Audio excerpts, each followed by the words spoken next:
Name any product that we use daily, and my bet is that you can name the company that produces it. Now, when it comes to the house you live in, my bet is that you can't name the person or company or people that put that house there. And that's kind of odd because we spend most of our lives here. We sleep here, we eat here, we entertain people here, yet we have no idea how these places came to be. So for some reasons we're going to try to uncover today, brand association in the housing industry is basically non-existent. And I think the root of this problem is pretty easy to identify. Whether we're looking for houses online to buy or we're looking for a new apartment to rent, we're going to run into advertising that looks like this. And you notice that in 100% of the cases, there's never a human in sight. They're completely void of any human activity. And if you look closely, you realize that these rooms are just empty boxes. You can see we're just looking at the inside of a box with furniture in it, and that's all we see online everywhere. I can only think of one industry that prefers its products and its advertising of those products to be portrayed as empty versus activated with people and humans. And that housing industry is the one industry. So again, this is odd because moving to a new home is basically the biggest decision you can make in your life. You're choosing a new neighborhood, you're choosing potentially new friends, your relation to work or your job completely. The house you choose to live in, the apartment, wherever, dictates kind of how the rest of your life is going to play out. So in an industry that's positioned to be life-changing, to sell you a new life, how come there are no humans in sight? So this empty box reality has been bothering me for years because, first of all, we have the capability of putting people in houses, but for some reason, none of our clients seem to budge. No one is remotely interested in putting people in these empty boxes. So I decided to dig deeper into what I'm calling the empty box paradox. By the end of today, you're going to leave understanding that the housing industry is not acting in its own best interest, but it actually might be. But before jumping into why, maybe we should consider if putting people in houses is even worthwhile. Does it really matter if we put people in houses? Is it going to make a difference? So if we look at studies, I'm not going to bring up numbers because I'll get super involved with them.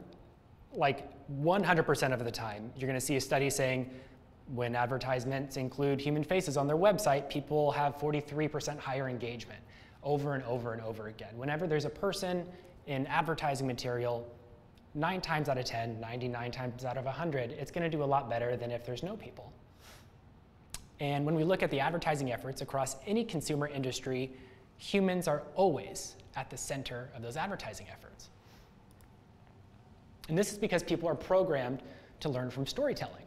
And people actively seek stories from other people. So naturally, when you see a person on screen, you're going to look for a story, and your brain is wired to start looking for a story. Once you see someone, I'm going to look. What's going to happen? Theron's here. I'm going to learn something new today, right? But if Theron wasn't here, it'd be an empty room, and there's nothing to learn. There's nothing new to glean from the situation. And leading brands understand this, and they successfully tap into human emotions through using humans in their advertising because it basically insinuates, hey, look, there's a story to tell here. Okay, so I'm sure you're like, okay, Chad, give me an example. Insurance. Super boring industry, the most stale industry on the planet, but Progressive has used Flo, the insurance agent, to like personify this brand and make it something that's worth paying attention to. All of a sudden, Progressive Insurance is relatable, and it's kind of funny, and it's someone that we'd probably want to talk to. And without Flo, they'd be talking about how awesome their rates and their technology platform is. It's not anything worth listening to. But I understand this is one little industry, so let's do something else. How about the world's largest restaurant chain? Ronald McDonald hosts children's birthday parties. He gives them happy meals. Adults associate this guy with I'm loving it. Okay, it's ridiculous that McDonald's has associated its entire brand around happiness, despite its food being terrible for you and it doesn't even taste very good. How have they done that? It's not by pushing their features and saying we have the best hamburgers on the planet. No, it's because they've associated their whole brand around people and how people feel interacting with their product or their service. Here's a curveball. Hopefully it plays.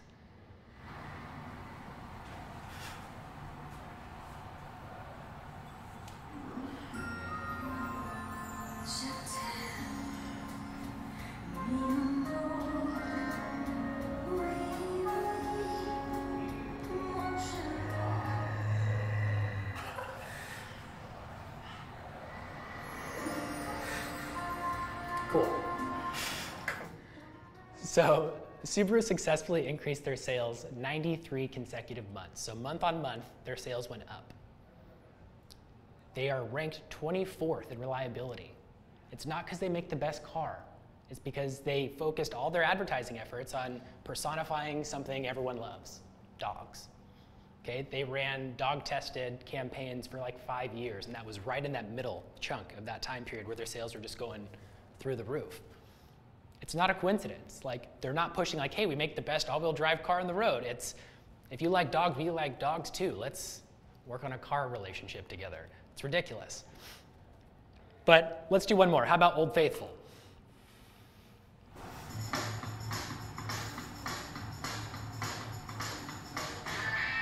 This is going to last forever, so I'm going to stop it. But Apple has built its entire brand on associating the creativity of the human spirit with its product. Okay? That was an MP3 player ad that you probably remember at some point in your life. That was over every single television network. It was on every printed ad in the country. And all remember is the black outline, the black silhouette, and the white earphones with a white iPod. And that was the centerpiece of their branding. They didn't talk about how awesome the iPod was. They didn't talk about all these technical capabilities it has of storing thousands of songs on it and battery life and all that stuff. It was more like you can be having a great time if you're using an Apple product. So I think it's clear that they're capitalizing on our emotions through simple and effective human storytelling. They're not pushing products and features. Leaders don't push features. I'm going to push this home all day. In the housing industry, it's the complete opposite.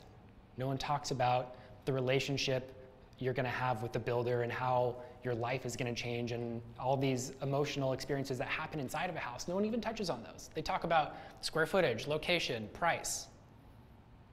And it's a huge misstep. And I think that's because everyone thinks real estate gets a free pass. People only buy a couple houses in their lifetime. Maybe they buy one house, right? The market for homes is a lot different. There's a ton of houses everywhere. It's the most expensive thing you're ever going to buy. Advertising rules don't apply, right? No, not right. This is my living room. It's kind of small. It's cute. But there's really no distinctive features here. There's your front door, here's a couch, some windows, a lot of dog hair. And this is the same thing we do for all of our clients. We take pictures of beautiful homes and give them that collateral.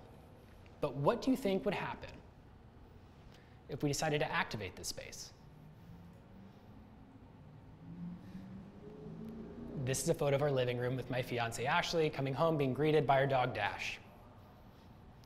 And looking around the room, it's clear that 6 out of 7, Jason doesn't smile, 6 out of 7 of the people here smiled after they saw this picture. Jason saw it earlier, he smiled earlier. And that's because it struck an emotional chord with them. It wasn't just a room, there's people having an experience in the room. And that relatability is super important. Now, let's stick here, because I think when it comes to any good advertising, it has to strike an emotional chord to be effective. No one's gonna listen to your message if it doesn't make them feel something when they look at it. And it's impossible to feel something without people in the picture. So retracing our steps, it seems like an open and shut case, right? At the end of the day, duh, like why aren't we doing this? It just makes total sense. Every home builder, anyone in the business of selling or renting property should be absolutely including people in all their advertising. But almost nobody's doing it. Like almost nobody, meaning basically 0 people are doing this on a consistent basis. And that has just left me completely perplexed because like I'm one guy. There's much more talented advertising-related folks in the world that I'm sure have pitched this. And I'm trying to understand, like, okay, why isn't this getting through? What's going on? And I've just been perplexed, baffled on what's happening here. So I went to the all-knowing mind of Google and asked, are there restrictions on housing advertising? There are, and it turns out that the restrictions come from the Civil Rights Movement. The Fair Housing Act of 1968 was passed to make sure that any advertisement with respect to sale or rental of a dwelling could not be discriminatory in nature.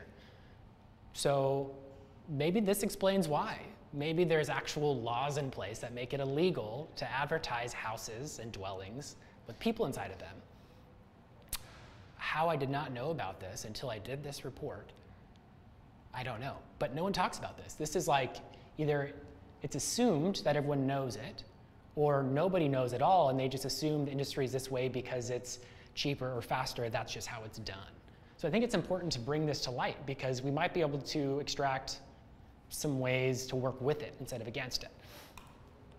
History shows us that prior to 1968, landlords and developers were within their legal rights to discriminate based on anything they want. Skin color, where you're from, what language you speak, if you have a family or not. This doesn't work in today's society, obviously. And this has been made illegal thanks to the Fair Housing Act of 1968.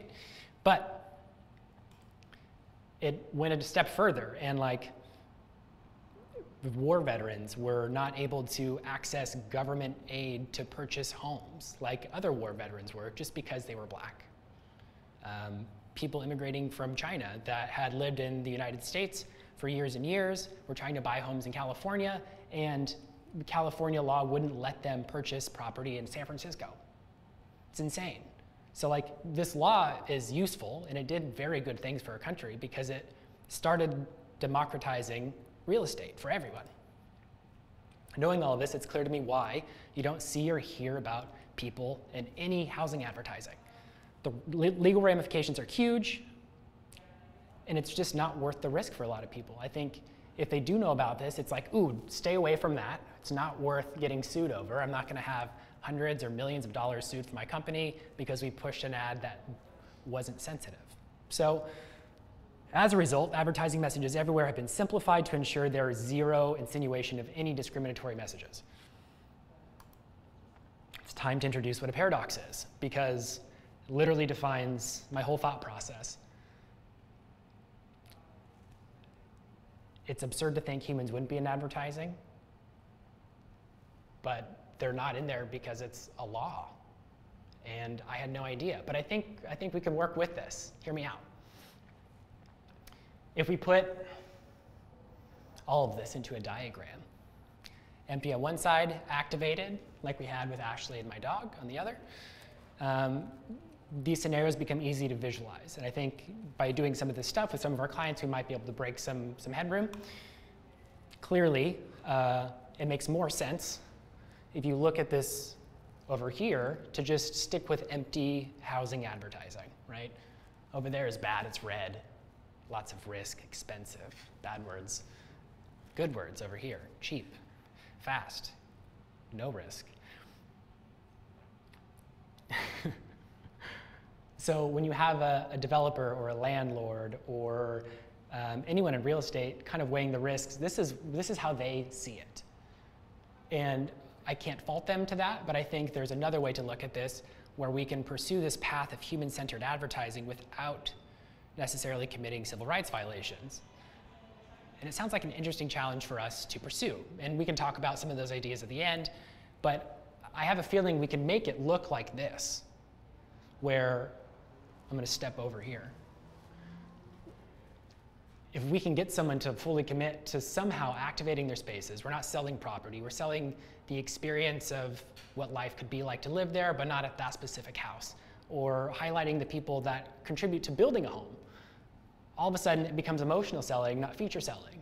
You're going to get much higher engagement because people respond well to people. They don't respond well to features and square footage and price. So I think there's something here where if we're able to flip the discussion and give our clients a chance to maybe think a little bit differently, and work with them on creating something that is a little bit out of the box, that I think we're going to make some headway. The biggest issue right now is Zillow, an online shopping tool, has more brand association, more brand value than literally every other housing company in the United States combined. If you didn't work here or with us, I guarantee you would not be able to list one home builder. Okay? Home builders literally build every single house in the country. Everyone lives in a house built by a home builder. No one knows who built their house. Everyone knows Zillow.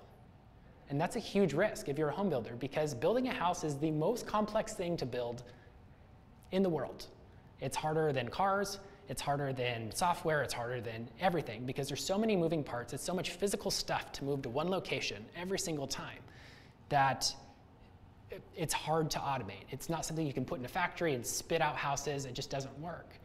So because it's so complex, I think the builders should be very concerned about their brand value, because Zillow's diminishing it to commodities. These complex products, houses, have been diminished to wheat or oil or things that you can trade on the stock market in bulk, like gold. Right? It's just becoming numbers. It's not becoming this human-oriented experience, this place where you experience life with other people. And that leaves us a huge open door. I think there's a huge door for us to just barge through and say, look, I think we have the opportunity to transform the home building business. I think by the end of this decade, we have the opportunity to help create the first great housing brand, not just great house pictures. I think we can contribute our collective creativity to doing something like this, where this becomes the meat and potatoes of someone's advertising campaign, where you're understanding the people that could live there, should live there, might live there, and associating with people rather than square footage. So I think it turns the empty box paradox into the empty box opportunity. We're done.